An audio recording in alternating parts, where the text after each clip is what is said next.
Headlines. President Park Geun-hye says she's reshuffling her administration in the wake of low approval ratings and criticism from the opposition over a recent document leak scandal. The finance minister stands before reporters to explain the latest change in tax policy as public discontent over the heavier tax burden grows. And China's economy grows 7.4% in 2014, the slowest pace in 24 years, coming below the government's target for the first time since 1998. Hello and welcome to ARIRANG News. Thanks for tuning in. Coming to you live from Seoul, I am Kang Tae-ri.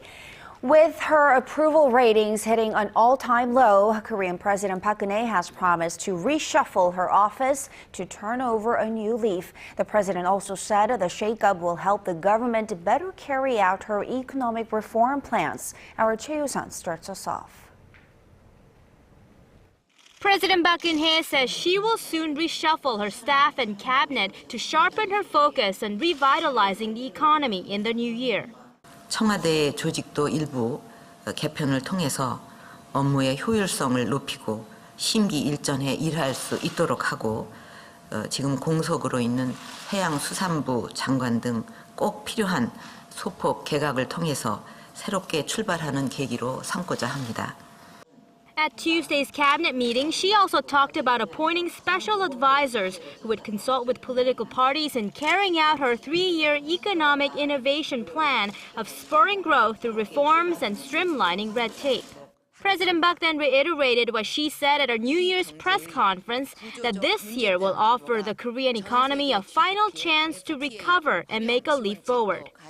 The president is thought to be speeding up personnel reforms after approval ratings hit an all-time low of 35% amid public criticism over disorder within the administration surrounding documents leaked from her office. The reshuffle is widely expected to occur before the Lunar New Year holiday next month.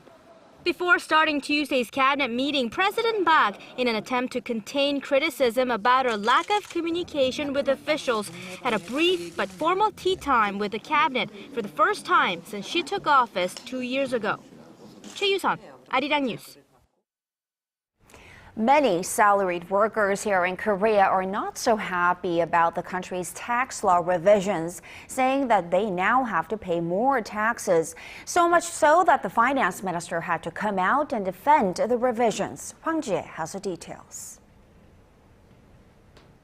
A public outcry forced Korean Finance Minister Park Geun-hye to stand before reporters on Tuesday over the government's change in tax policy. He said the change that comes into force this year aims to redistribute wealth to low-income families. Changing tax benefits from tax deductions into tax credits will raise the tax burden on high-income earners, but will decrease the burden on low-income workers. Many salaried workers have been slamming the government, saying they will face heavier tax burden under the new system. The minister responded that while the government had collected more tax every month and returned the balance later, the new tax policy collects less every month and returns less. But he did pledge to monitor the tax burdens. We are reviewing better ways to settle income tax, including tax reduction for retirees and families with many children. Korea's tax revenue has fallen short of the target in the past few years, with the deficit for last year estimated at around 9 to 14 billion US dollars. For this year, the National Assembly Budget Office estimated the shortfall will reach around $2.8 billion. Hwang Ji-hye, ARIRANG News. North Korea has called for a stop in a major campaign against its human rights record after some parts of a North Korean defector story turned out to be false. Defector Shin Dong-hyuk had gained international attention after the story of his life in a prison camp was published back in 2012, but has recently admitted to falsifying parts of his story. He also served as a witness for the UN's Commission of Inquiry into the regime's human rights violations. North Korea's propaganda website said Tuesday that all data on North Korea's human rights record should be expunged. A South Korean activist group flew 100,000 anti-North Korea leaflets across the inter-Korean border Monday night. The leader of the civic group, Fighters for a Free North Korea, said Tuesday that the leaflets were sent from the border city of Paju by some 20 U.S. activists from the Human Rights Foundation.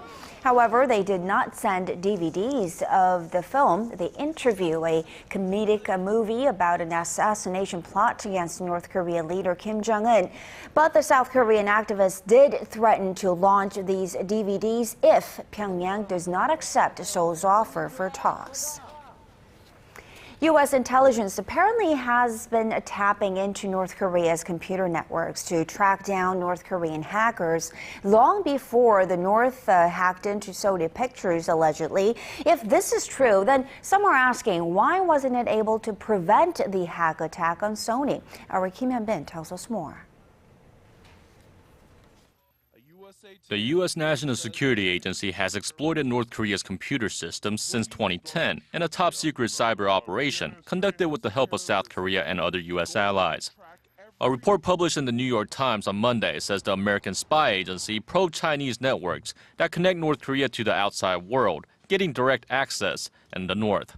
The paper quotes officials who say malware was placed in Pyongyang's computer systems so the NSA could track networks and computers used by North Korean hackers. A force the South Korean military estimates at roughly 6,000. Most are controlled by Pyongyang's main intelligence service, the Reconnaissance General Bureau and Bureau 121, a covert hacking unit that has a large outpost in China. Before the Sony case, the United States had never directly accused another country of launching a cyber attack on it. Senior military officials say the evidence gathered through the software and presented to President Barack Obama left them no doubt that Pyongyang was responsible. One former U.S. official said that when the U.S. first gained access to the North's computer networks, it was mainly focused on the North's nuclear program and its leadership, as well as direct military threats to U.S. and Seoul. But the surveillance program was expanded after a destructive attack on South Korea's banks and media companies in 2013. The story is now raising questions among experts in the U.S. about why. According to one source, American intelligence agencies couldn't really understand the severity of the situation given the time they spent inside the North's computer networks, and why they weren't able to warn Sony about the attack. Kim Hyun-bin, ARIRANG News. Japanese Prime Minister Shinzo Abe says human tragedy such as the Holocaust should never be repeated again. His message came while he was visiting the Holocaust Memorial in Jerusalem. However, Abe fell short of mentioning his country's own wartime atrocities. Hwang Sung-hee tells us more. Laying a wreath at the Holocaust Memorial in Jerusalem on Monday, Japanese Prime Minister Shinzo Abe condemned the war crimes committed by Nazi Germany.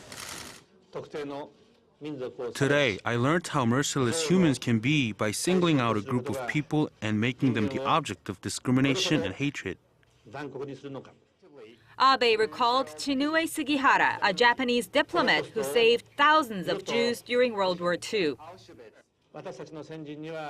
Chiune Sugihara gave hope to Jewish refugees by signing transit visas for them to escape to Japan.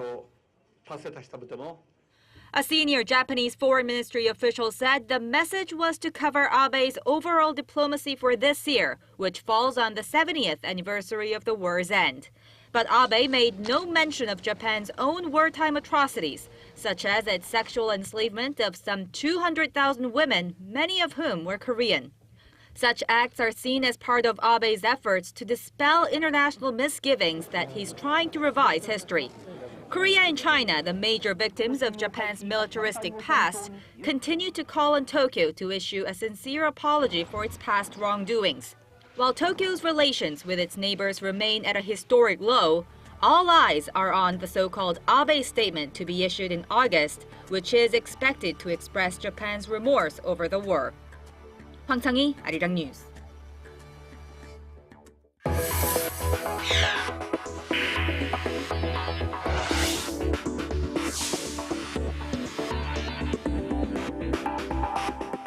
The Chinese economy posted its slowest growth last year in 24 years, and this comes below the government target for the first time since 1998.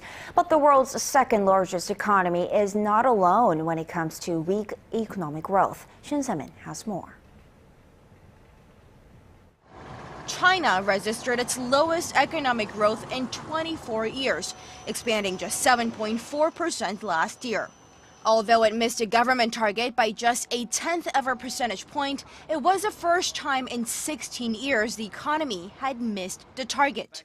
However, the head of China's National Statistics Bureau is optimistic, noting that 7.4% growth isn't low compared to other countries. Ma Jiantang said his country's economy would keep its inexhaustible momentum this year. More importantly, we must see the potential and conditions, especially the solid foundation, inexhaustible momentum, and continuous innovation of the government's macro regulation for China's economic growth to maintain a moderate to high speed in the long run and advance towards the high end. The International Monetary Fund's chief economist, Oliver Blanchard, also expressed confidence in Beijing's policymakers, saying the country's slower growth reflected a shift to a more consumption-based growth model for a heavy reliance on investments and exports. The latest Chinese data came as the IMF lowered its growth forecast for the global economy. The fund said on Tuesday it now expects the global economy to grow 3.5% this year, down from its previous projection of 3.8% made in October. For this revision, it cited the slowing Chinese economy, the mounting recession in Russia, and a weak European economy. The fund ratcheted down the forecast by 0.3 percentage points for next year as well to 3.7. The lowered outlook is expected to impact the unemployment rate across the world. The World Employment Social Outlook report by the International Labor Organization said that over 210 million people will be left without jobs by 2019, up from around 200 million now. Shin Se-min, ARIRANG News. Korea is looking to save some big bucks this year thanks to cheaper global oil prices, with the country's oil consumption cost expected to hit its lowest level in 4 decades. Analysts say Korea could save up to $40 billion this year. Our Kim Min-ji has this report. Korea is expected to benefit from tumbling crude prices. According to the IMF and the Korea Energy Economic Institute, the cost of Korea's oil consumption is expected to drop to 1.7% of the GDP this year. That's the lowest level in 45 years. The estimate is based on an IMF forecast for global oil prices of $56.7 per barrel this year, a drop of 41% from a year earlier. The price slump of oil, along with other energy sources, is expected to create economic benefits for Korea in savings of between $19 billion and $38 billion. But who stands to see the biggest savings? For starters, households are expected to save an average of about $300 a year. It's estimated that oil consumption will make up about 3.5% of their total spending this year, down from roughly 4.3% last year. Businesses are likely to see savings as well. Analysts estimate that for every 10% drop in oil prices, Korea's exports jump 0.5% and production costs fall 1%. And considering that the IMF estimate for the global oil price is down more than 40% from last year, Korea's exports are expected to jump more than 2%, and the manufacturing sector would save about 4% in production costs this year. All in all, households are expected to save at least $10 billion, businesses $4 billion, and the government $2 billion. Experts say the economic benefits from the price drop will begin to show in the second quarter of the year. Kim Min-ji, ARIRANG News. Korean exporters had it tough last year due to the weak Japanese yen and, in turn, the strong Korean won. Data from the Bank of Korea shows the Korean won appreciated nearly 13% last year compared to the year before.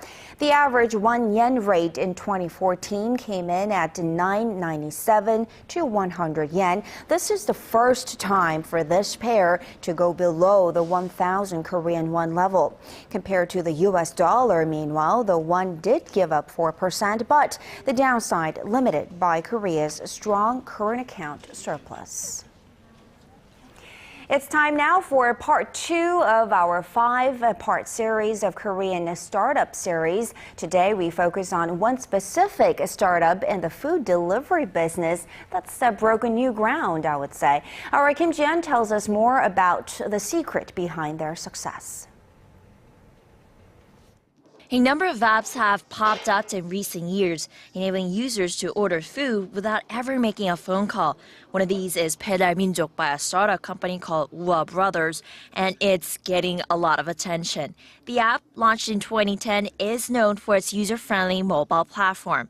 A commercial for the app, which looks like a movie trailer, went viral on social networking sites and YouTube. 아직도 전단지가 내가 다 정리해줄게. 배달민족 currently dominates the app-based food delivery sector, estimated to be worth 1 trillion Korean won or $928 million US. Over 5 million deliveries were made through the app last month alone, with 150,000 restaurants participating nationwide. But what makes this company stand out is its potential, fueled by a major investment from Goldman Sachs. I think the $36 million investment from Goldman Sachs shows a level of confidence, not just in 배달민족, but the Seoul startup ecosystem. There's a great level of talent. There are wonderful universities here pumping out incredibly educated students. There is investment coming in. And then the most important thing, there's drive and hunger to want to build. What's the secret behind getting so much attention? What's the secret behind your success? Sure. I think one of the best things about this company is that because of the structure that we have, anybody at any level can voice their opinion, and their opinion is extremely valuable. This flat structure helps to better cater to consumer trends with the timely execution of ideas. It also sets the company apart from most Korean firms and startups that follow a top-down structure. So what's next? It plans to broaden its takeout focus to include all types of restaurants. The company also wants to go global. It has already partnered up with Line, a mobile messaging app owned by Korea's largest portal Naver, to expand into Japan. Kim Ji-yeon, ARIRANG News.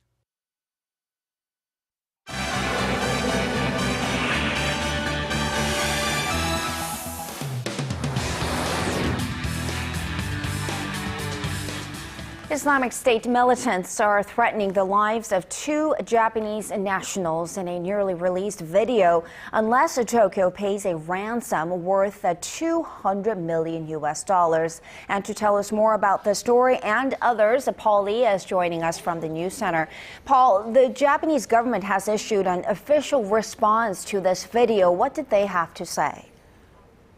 Well, Chief Cabinet Secretary Yoshihide Suga addressed the IS propaganda footage with the alleged Japanese hostages on this Tuesday. He said authorities are working to verify the authenticity of this video, but stressed there was no change in Tokyo's stance of not giving in to terrorists. This video purportedly threatens the lives of 2 Japanese citizens. We are currently investigating the validity of this video. If this video is confirmed true, the Japanese government believes this would be an unforgivable act and something to merit our utmost anger. The video in question shows a masked figure in black standing in the desert holding a knife before 2 men who are kneeling down and wearing orange clothing. The figure criticized Japan for its support of the U.S.-led coalition waging a military campaign against the Islamic State. According to Kyodo News Agency, Japanese Prime Minister Shinzo Abe, who is currently in Jerusalem, will reportedly cancel part of his diplomatic trip to deal with this apparent hostage crisis. And let's shift to Brussels now. The European Union has vowed to maintain a range of sanctions against Russia over its role in the Ukraine crisis. They foreign ministers across the EU have gathered to discuss this issue. And I guess they came to decisions thinking that this is not the time to lift these sanctions just yet. That's right. The EU's foreign policy chief Federica Mogherini said Monday that there was no grounds to lift economic sanctions on Moscow, despite calls for dialogue with the Kremlin. However, she clarified that starting a strategic debate did not mean changing the current course of EU relations with Russia. We were united and we still are united on this.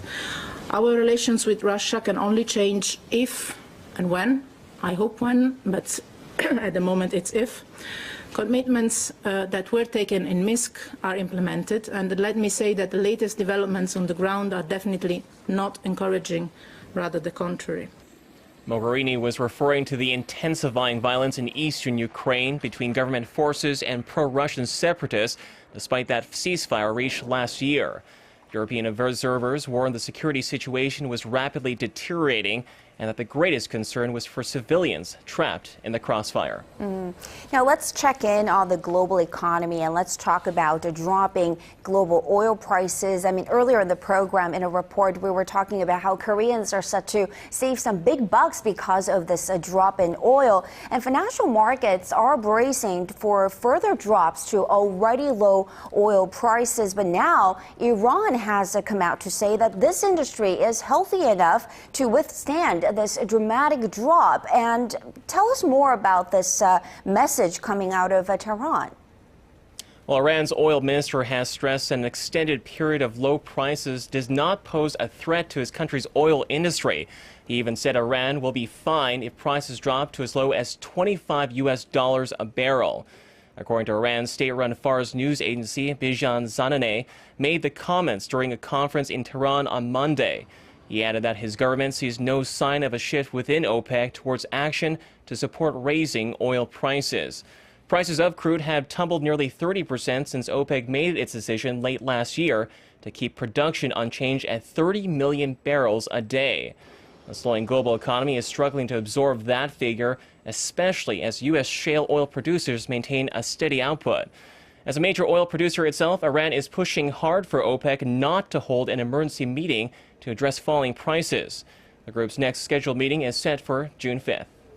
Certainly keeping an eye on that meeting. And finally, the e-commerce giant Amazon is looking to take on Hollywood in its latest venture. Paul, Amazon has been expanding its media empire with its own line of TV shows, of course, but it looks like they're hoping to replicate that success on the big screen. That's right. Americans may soon get to make their next Amazon purchase at a movie theater. The online shopping giant announced plans on Monday to independently produce and distribute films to cinema chains nationwide. In a bid to shake up the movie industry, Amazon says it will offer its new films to online users within 2 months of their theatrical release. The company's new studio will be led by Ted Hope, who helped produce the Academy Award-nominated film Eat, Drink, Man, Woman. As for its first premiere, plans are said to be already in the works to make a sequel to director Ang's Crouching Tiger, Hidden Dragon. Back to you, Charity. I didn't know they were making a sequel. Thank you so much for that information and other stories and updates. And we'll see you again in just about 2 hours.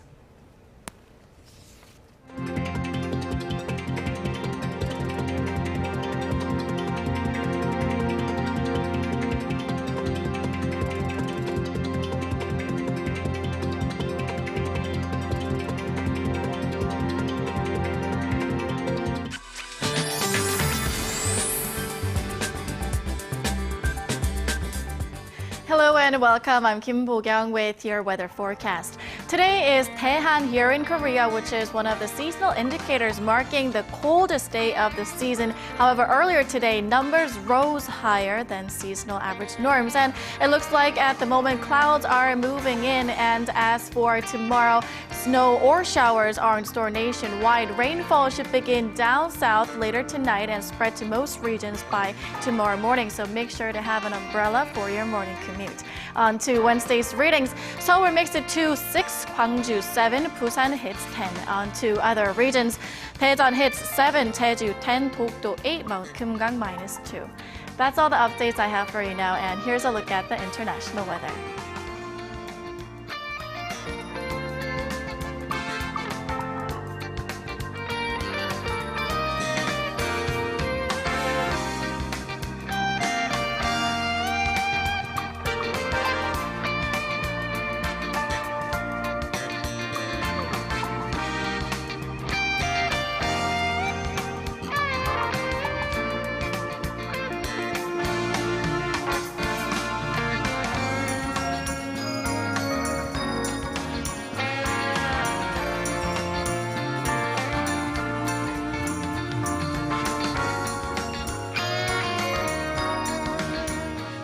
And that will do it for this edition of ARIRANG News at 8. Thanks for watching.